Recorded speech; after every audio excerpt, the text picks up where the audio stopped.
ای امت اسلام خوب متوجه باشید که بزرگان دین خویش را بشناسید. حضرت عمر کی بود؟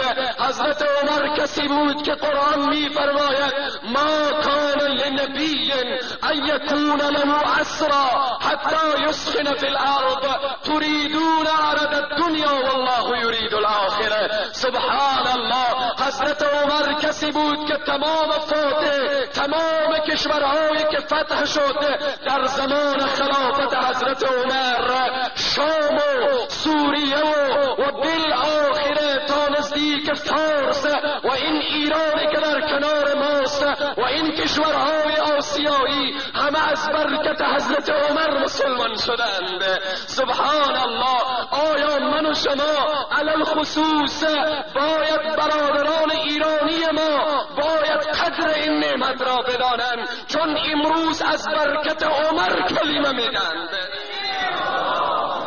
سبحان الله. حضرت عمر چه شخصیتی بود؟ در زمان خلافت حضرت عمر لشکر ساریه در ایران می جنگید، لشکر ساریه در فارس می جنگید. حضرت عمر در مدینه منوره روی منبر ایستاده بودند، ناگه در وسط خطبه صدا می کنند یا ساری الجبل، ای ساری متوجه کوه باش.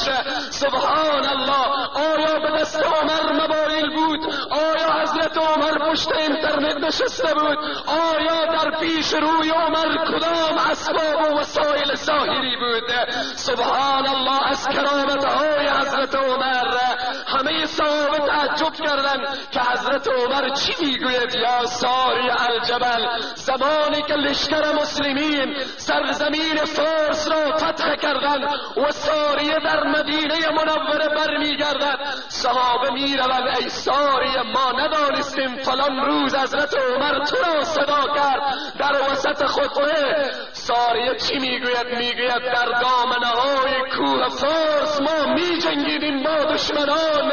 در آن لحظه صدای حضرت عمر به گوش من رسید که ای ساریه کوه را متوجه باش. زمانی که متوجه کوه شدم که دشمن از پشت کوه میخواهد بر ما حمله ور شود، فدای تو شم ای عمر که از مدینه منوره سرزمین فارس را متوجه می شدید. فدای تو شم ای عمر که رأی تو با رأی الله موافقت دارد. فدای تو شم ای عمر که رسول خدا می فرمایند که بعد از من اگر پیامبری می آمد قطعا عمر خواهد بود. حضرت عمر رضی الله تعالی عنه زمانی که هجرت می کند تمام مسلمان ها در نیمه شب، در نیمه روز تمام مسلمان ها مخفیانه هجرت می کنند. سبحان الله. چی انسان است حضرت عمر، چی شخصیت است حضرت عمر. حضرت عمر می آید زمانی که در مدینه منوره می خواهد هجرت کند، به اطراف خانه خدا طواف می کند. بعد از طواف صدا می کند ای قوم فلان، ای فلان ابن فلان، ای قبیله فلان، همه شما متوجه باشید که چی می گویم. حضرت عمر چی شخصیت است؟ صدا می زند که عمر می خواهد فردا از فلان منطقه رو به طرف مدینه منوره هجرت کند. هر انسانی که می خواهد پدر و مادر به داغش بنشیند، هر انسانی که می خواهد زنش بیوه شود، هر انسانی که می خواهد طفلکان معصومش یتیم شود، بیاید پیش روی عمر را بگیرد. سبحان الله. حضرت عمر فردایش هجرت می کند از مکه مکرمه تا مدینه منوره. کسی نیست که برای حضرت عمر بگوید کجا می روی ای عمر. فدای شجاعت و مردانگیت، فدای غیرت و غیور و مردانگیت ای عمر. پس دشمنان اسلام بدانند و متوجه باشند و خوب اون پنبه‌های غفلت را از گوش بیرون کنند که هیچ وقت پیروان عمر، پیروان ابوبکر، پیروان عثمان، پیروان حضرت حضرت علی رضوان الله تعالی علیهم اجمعین برای کردگان و برای انسانهای مذبذب و برای انسانهای منافق صفت اجازه نخواهیم داد که بر بزرگان دین ما لب به کام بگوشند. این را متوجه باشند که محبت ابوبکر و محبت عمر و محبت عثمان و محبت حضرت علی و محبت سایر صحابه رضوان الله تعالی علیهم اجمعین در رگ رگ و خون ما مسلمان ها جاری است. به والله قسم خون ما از بدن ما بیرون می شود، محبت صحابه رسول خدا بیرون نخواهید شد.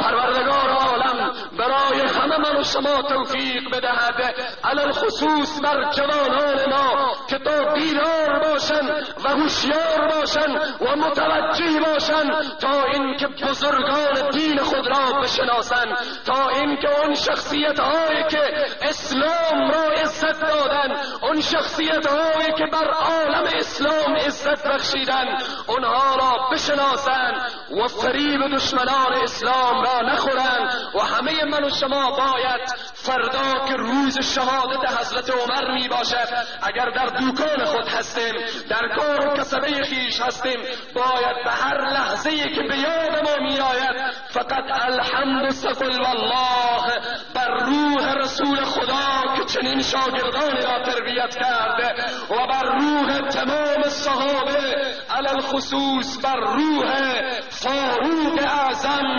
خلیفه دوم اسلام رضی الله تعالی عنه ببخشیم. همه من و شما با این جمعیت بزرگ امروز نفر یک الحمد ثقل الله با روح مردان خدا میبخشیم. بسم الله الرحمن